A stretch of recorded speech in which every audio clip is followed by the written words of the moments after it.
decía yo, pendiente a un montón de variables. Tomemos la inflación, que es una súper relevante para definirla, para definir el rol del Banco Central y qué es toda la tasa de política monetaria. Willy, usted, el experto.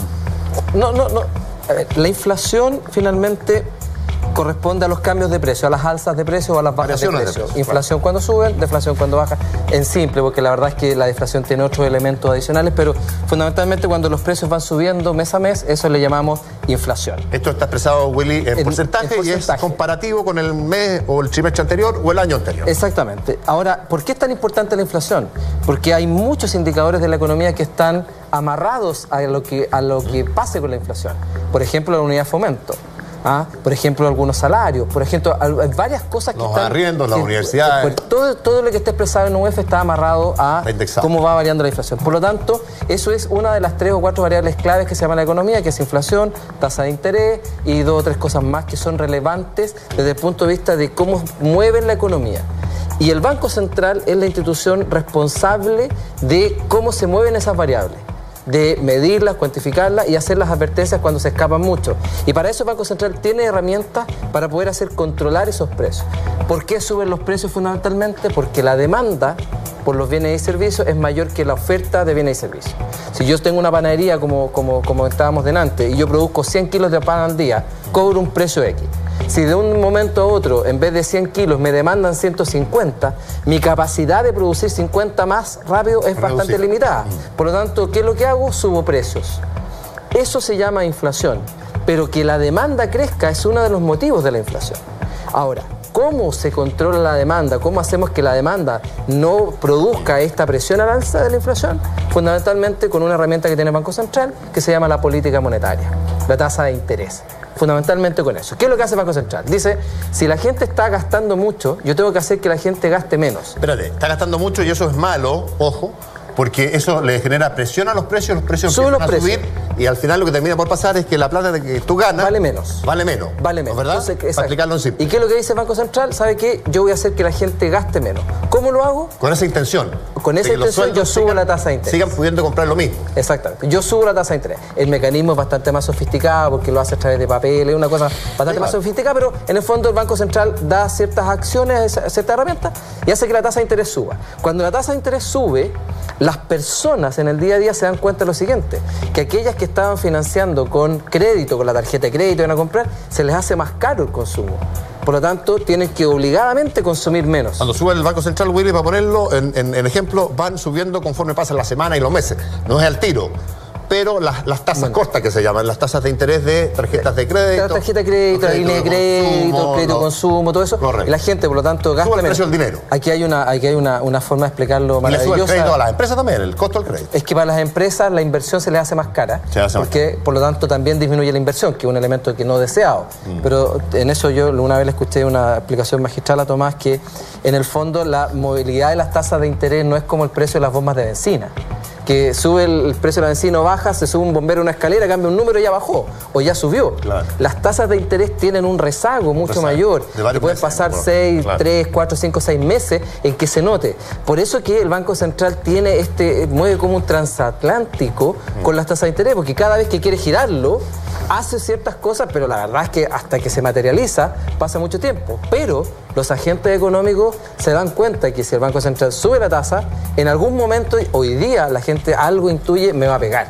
Entonces empiezan a moderar su gasto. Al moderar el gasto, la demanda cae y por lo tanto las empresas no se ven enfrentadas a tener que subir los precios. ¿Te fijas? Y de esa manera los crecimientos de los precios empiezan a ser mucho más suave, mucho más moderado, y con eso, una herramienta técnica, el Banco Central logra controlar la tasa de interés, a través de la tasa de interés logra controlar el ritmo de crecimiento de los precios. Ahora, hay una cuestión de la expectativa que es súper interesante en lo que menciona Guillermo, que, por ejemplo, en el caso de las bencinas, ¿tú te acuerdas que el año pasado... A mí me parece notable lo que mencionó Willy, pues la bencina es un tema que a mí me preocupa. El año pasado hubo un aviso de que iban a subir los precios de las bencinas por algún motivo, y hubo una especie de corrida que todos fueron a llenar. Y bidones. Y hubo algunos que aprovecharon, algunas personas que vendían, digamos, y subieron los precios. Hay libertad de precio, entonces pueden llegar y subir los precios. Sí, claro. O sea, imagínate que pasa esto de que nosotros creemos que mañana va a haber escasez de harina. Si nosotros, ¿qué vamos a hacer? Vamos a partir a comprar pan y comprar un saquito de harina por si acaso. ¿Y qué es lo que hacemos como conjunto? Hacemos subir el precio. Eso es expectativa, eso es inflación. Y cuando todos creemos que los precios empiezan a subir y compramos rápido, porque estamos apurados antes de que los precios suban por comprar, entonces nosotros mismos vamos generando inflación. Y lo que hace el Banco Central es tratar de alinear las expectativas para decir, mira, cálmense un poquito. La meta de aquí a 2 años, a 3 años, es que vamos a estar entre un 2-3% de subida de precios generalizada. Créanme, por favor, yo les voy a generar algunos incentivos, que son estos movimientos de la tasa política monetaria, ¿ya? Para que efectivamente todos concordemos en que los precios no van a subir tanto y no nos asustemos. Porque si nos asustamos, ¿cierto?, nosotros mismos nos generamos un daño a través de esta inflación. La inflación, Tomás, se mide a través de una canasta de productos que confecciona el Estado, digamos. El INE. El INE, en este caso. Y la actualiza cada 5 años. Y la actualiza cada 5 años, y hay algunos precios que cuando suben o bajan impactan menos, y otros al revés, que impactan más, que son más relevantes, como el precio del pan, probablemente. Y los combustibles. Y los combustibles. Y los combustibles me interesa mucho porque todas las semanas en Chile estamos afectos a una noticia que es buena o mala dependiendo. ¿Va a subir el precio de la benzina o va a bajar el precio de la benzina? Los días jueves. Los días jueves, y esa es una, para entenderlo, una señal de precio. No es que la ENAP fije el precio de la benzina en Chile, se vende a este precio. Claro, lo que sí le va a vender más caro a los distribuidores. A los distribuidores. Claro, cada distribuidor después ve a qué precio vende, digamos. Claro. Pero claro, en el caso de la ENAP, mira el precio al cual se están transando. La ENAP refina en Chile. Lo refina, y el precio al cual le vende a nivel mayorista es el precio al cual se transan esos refinados en el Golfo de México. Perfecto. Y semana a semana, efectivamente, va transmitiendo eso. De hecho, cuando ocurrió el último huracán... ¿Por qué ¿por qué nos pega tanto a los chilenos? Porque nosotros importamos 90 y fracción por ciento del combustible que consumimos. De tal suerte que no tenemos ningún nivel de manejo del precio, salvo someternos a la regla del precio internacional. Somos tomadores de precios. Somos tomadores de precios. Así le llamamos. Claro. Claro. Eso claro, pero efectivamente cuando la ENAP... Y es un factor relevante de inflación, digamos. Y aquí hay una responsabilidad, yo insisto, y debe ser por mi sesgo de haber pasado por los medios escritos. Acá hay un sesgo también de la forma en que comunicamos a través de los medios de comunicación. En el periodismo, fundamentalmente, cuando se partió con estos anuncios los días jueves, empezó a hacer una rutina, y voy a explicarlo de una forma bien brutal, pero... Yo di una pelea enorme en el Mercurio cuando estuve de editor para tratar de que el titular que se ponía IPC de marzo fue 0,3% se corrigiera. Porque todo el mundo dice, pero IPC de marzo, tú mira cualquier titular, IPC de marzo 0,3%. Entonces yo, en esta cosa media ingenua, dije, no es el IPC el 0,3%, es la variación del índice de precio al consumidor. Y me dijeron, ya, pues, colócalo en un título. Claro. A ver, ¿dónde entra eso? Entonces, hay un elemento simplista desde las comunicaciones que nos ha obligado a la profesión a tener que explicar cosas, traspasar cosas, como por ejemplo que la ENAP no es que suba los precios la ENAP, es un precio de referencia, pero que hay libertad de precio. La gente hoy día, los días jueves, cuando se anuncia, el mercado, está esperando que suban o bajen, y uno llega a la bomba de benzina y dice, oiga, pero si me dijeron que iba a bajar y usted lo tiene igual. Es porque no hemos sido capaces de explicar. Puede que ese bombero haya comprado a precio antiguo y no haya vaciado el tanque. Lo más probable, si la benzina entra todo y se mezcla todo abajo. Dos cosas en relación a todo lo que hemos conversado. Uno, en relación al tema de subida de precios e inflación. Sí. Hay una cosa que se llama inflación de demanda, que la explicó muy bien Willy, pero hay también inflación de costo, que tiene que ver más con la benzina. A nosotros puede ser que el precio del petróleo siga igual, pero no sube el dólar, o sea, se nos deprecia la moneda, también es posible que a la larga va a subir la benzina. Importamos en dólares. Porque importamos en dólares nosotros. Claro. ¿Ya? Y el que no, y si nosotros no nos han reajustado de acuerdo al dólar, nos va a costar más la benzina. Entonces, hay inflación de costo y inflación de demanda. Esa es una cosa que creo que... El otro factor que incide, como dice Andrés, es el precio del dólar. En general, los costos. Claro. Pueden haber otros.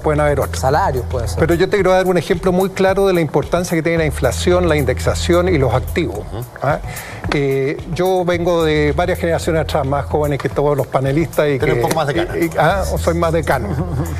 Y antiguamente tú comprabas una vivienda a un interés nominal fijo. ¿Ya? Que no había UEF y no había tasa de interés sobre la UEF. ¿Tasa de interés fija? Pero qué maravilla.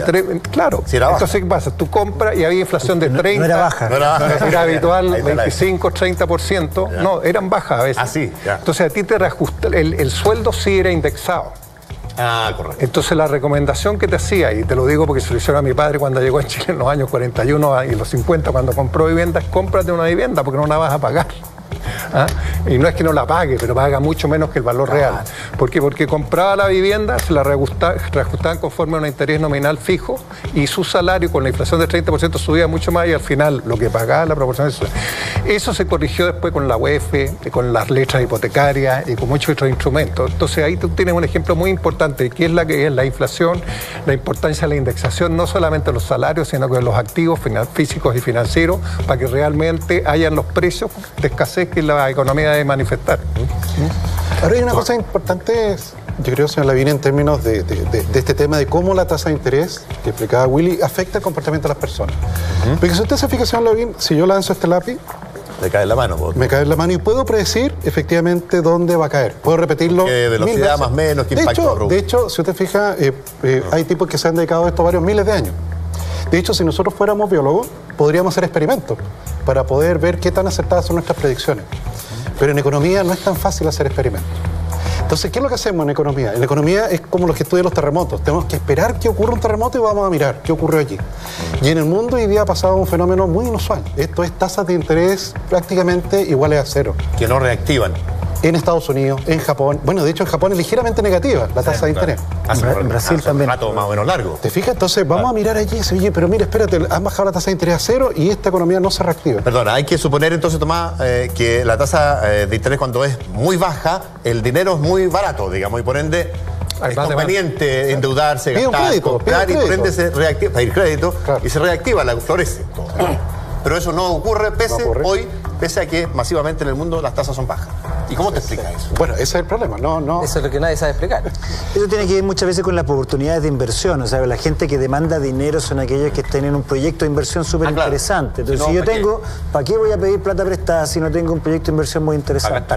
Entonces, eso es una parte importante. Pero yo quiero volver a lo que mencionaba Tomás de los experimentos. Hoy día hacemos experimentos en economía. Y los llamamos experimentos sociales controlados. Y estamos tratando de avanzar en teoría económica en cosas muy pequeñitas. No resolvemos grandes preguntas, pero lo que hemos podido avanzar es justamente en responder, por ejemplo, cómo funciona un programa de empleo en particular. Y nosotros efectivamente experimentamos un poquitito, tratando de asignar a personas a ciertos tipos de tratamientos, ciertos tipos de programas y otras a otras, y hemos logrado aprender cosas nuevas a partir de utilizar lo que han hecho las ciencias duras, digamos, por siglos, que nosotros recién lo estamos incorporando en la economía, pero lamentablemente a nivel macroeconómico no podemos hacer experimentos. Es muy difícil y muy costoso y lamentablemente tenemos que ir avanzando, digamos, un poco mirando la historia y con mucha intuición. Y el problema es que las intuiciones a veces cuesta mucho ponernos de acuerdo y además fallan, digamos, entonces eso es muy complicado. Pero mira, ¿tú sabes por qué los bancos se llaman bancos? Vamos con esa... ¿Tú sabes por qué los bancos se llaman bancos? No, la denominación no es lo que hacen los bancos, que es captar barato y prestar caro. ¿Quién lo hacía? Lo que pasa es que, mira, en la época medieval no se producía el comercio, los comerciantes iban de un feudo a otro. Y los señores feudales, una de las cosas que tenían es que su feudo se transaba con sus monedas, que tenía la cara del señor feudal y el sello del feudo, por eso tienen cara y esa sello. Moneda valía ahí nomás. Y valía ahí nomás y era en valor intrínseco, que eran de oro y plata. Entonces tenían el valor, pero solo valían ahí. Y por lo tanto, cuando se empezaba a producir el comercio hacia otros feudos, resultaba de que las monedas de aquí no funcionaban acá y las monedas de acá no funcionaban acá. Aparecen las familias lombardas y empiezan a ofrecer intercambiar monedas de un feudo por otro. Y eso lo hacen arriba de una banca, parados, y ellos vociferaban que cambiaban moneda. Entonces, cuando alguien necesitaba algo, decía, anda al banco. Ahí donde está el tipo del banco, él te va a cambiar moneda. Ese es el origen el origen del bancario es de una casa de cambio. Absolutamente. Y la bancarrota. Y la bancarrota es cuando se la quebraban porque se caía por el peso.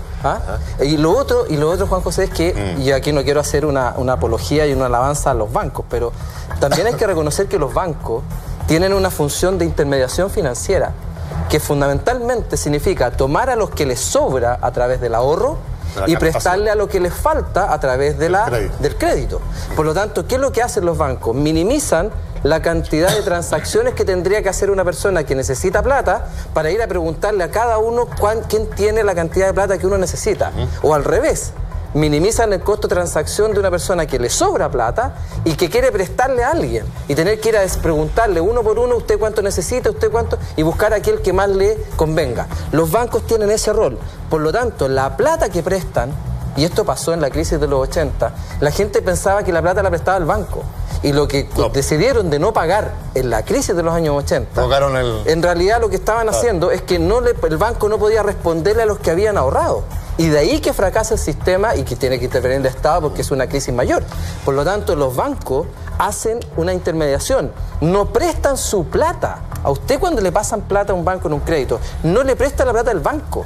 Se la presta porque se la tomó a otras personas a través del ahorro y se las prestó a usted porque le faltaba. ¿Y si usted es un deudor riesgoso, le va a prestar más caro que a otro? Por supuesto, porque tiene que enfrentar la probabilidad de que esa persona no pague y ahí el banco tiene que ponerse con su patrimonio. Por eso también hay una exigencia patrimonial y hay indicadores que los bancos tienen que cumplir para poder dar solidez y respuesta a los ahorrantes.